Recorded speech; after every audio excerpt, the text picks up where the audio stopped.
Hey guys, welcome back to the channel. In today's episode, we've got an Audi Q5 with a rather annoying and intermittent oil pressure warning on the dash. Now, this car was previously featured on the channel when we solved the oil burning issue using V12 and a piston soak. It's driven upwards of about 15,000 kilometers since then. The engine runs fine, there's no issues with it. The problem we're having right now is that within a minute of a cold startup, we get an intermittent oil pressure warning. Shut off engine immediately, you know, the big red light, important warning type thing, which disappears almost immediately, all right? So it flashes up once and goes away. Now, when it comes to engine warnings, I think the oil pressure warning, shut off your engine, is about the most important one. I've seen people neglect these and blow up engines. If you get that warning, pull that car over immediately, as fast as you can, because if it is not some sort of a sensor issue and you're actually having oil pressure issues, you are going to blow the engine up. Now, I've done a pretty lengthy video about the 2-liter turbo and the oil system, and you can click up here if you want to see it. I go through all of the components the system has, the issues with them, you know, what goes wrong and stuff like that. Now, because of the intermittent nature of the oil pressure warning, my hope is that we're dealing with a bed sensor, wiring issue, something like that, and we can fix it fairly easily without getting into much on the hardware stuff. Now, if you're tackling an oil pressure problem on your 2-liter, I think it's sort of a 3-step sort of process. The first step is what we're going to do today, which is replace the switches and the control valve. The second step, if that doesn't fix your oil pressure problem, is the oil pump. And the third step, unfortunately, depending on all the rest of the factors and the context of the oil pressure issues you're having, is you may have to strip this down to the balance shafts, camshaft, timing chains. The third step is very unpleasant. Step 1 and 2, manageable in your driveway. So hopefully today we can resolve this with step 1, replacing the switches and the valve, and we're not going to have to pull the oil pump on this motor. Fingers crossed. Now, before we go replacing components, let's figure out what we're actually dealing with today.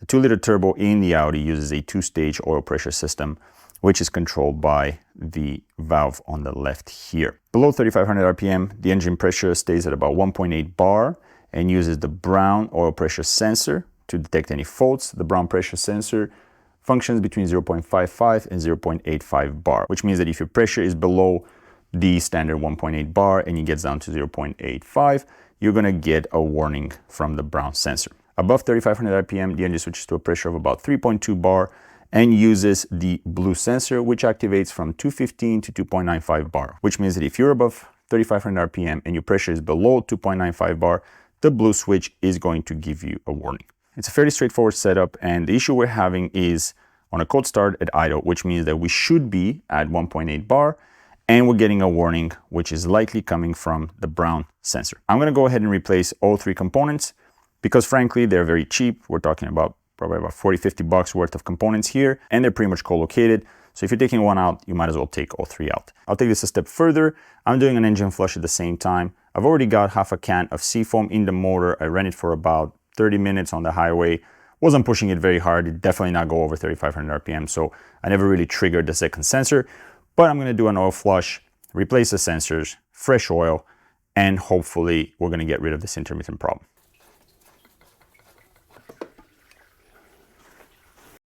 With the filter out, I actually wanted to show you one other component that we have in here. In the center, we have this little valve with 2 O-rings.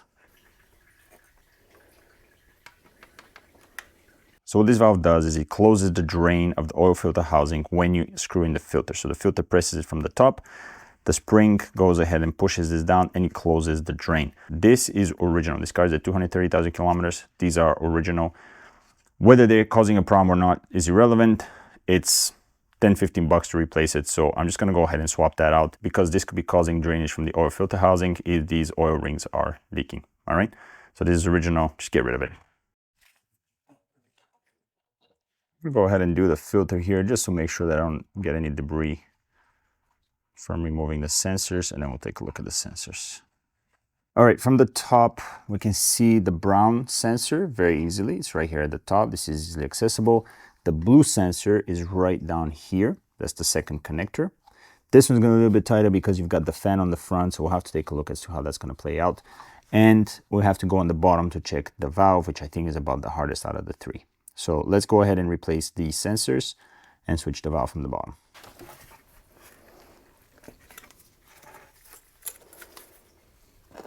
The sensor itself is a size 24 socket. It has to be deep, otherwise you're not going to be able to get a hold of it.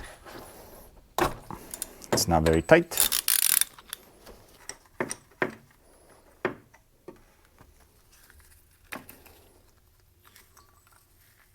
There it is, like I said, original. It's gonna go ahead and put the new one on with a new O-ring.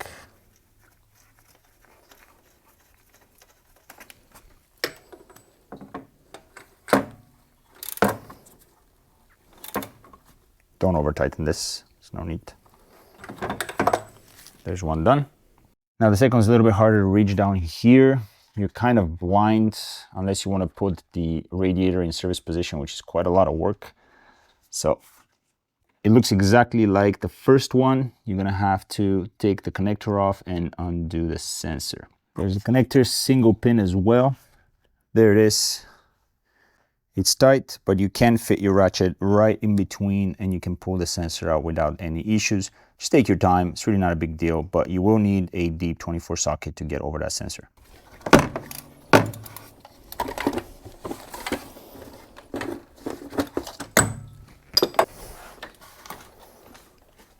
Neither of the sensors is really all that tight, so do not over tighten them when you install them back up.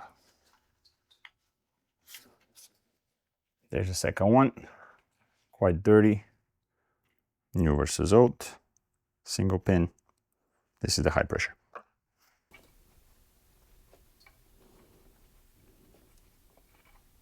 I know I said it a couple of times, but don't over tighten these.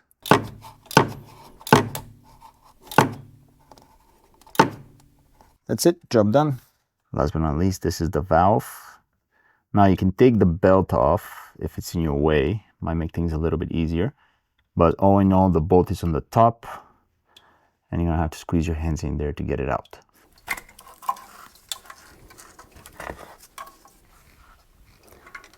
There's a valve right there.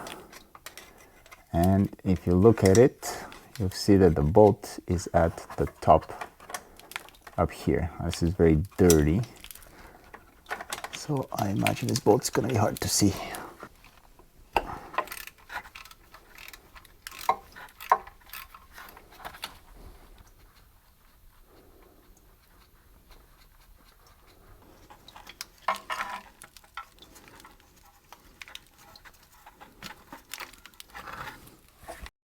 This is the last piece of the puzzle here. This is the valve. Like I said, very dirty. But all in all, no real indication that it wasn't working. We did not have any codes for this. So the next thing we'll do is going to pop this back in, fill it up with oil, and we're good to go. The new valve is in place. Make sure you lubricate everything, clean it before you install everything, and just take your time. It's very easy to do. It's a T30 Torx to get that screw out, and just, again, hand tighten. Last thing we got to do, fill the system with fresh oil, and check for leaks.